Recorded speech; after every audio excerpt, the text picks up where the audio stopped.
find common ground, give compliments. Don't assume that people know what the phrases mean. Grace. Do people in Auburn know what that means? Grace? It's a great discussion point.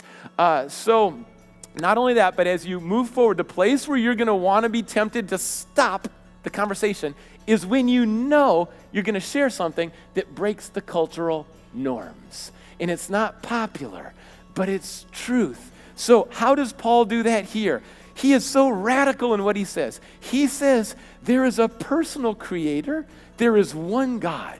Have you ever met someone, I had a conversation on an airplane, someone who believed that there's just thousands of gods. When you say there's one God, that's really, really bold. So Paul says there is one God, personal God, creator. You can't contain him in a temple. They believed God's contained in a temple. No, but we get that same, we get duped sometimes in our culture that, well, when you're here in church, that's really religious time, that's really spiritual time, but then just live however you want when you're outside the building. I mean, a lot of Americans have that mentality and compartmentalized faith. No, God's not contained here. God's with you, daily grace, everywhere you go, every minute of every day. That's what Paul's sharing. He says God is not dependent on us.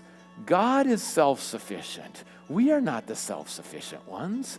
And so he's the source of life. We're made in his image. We don't make God in our image.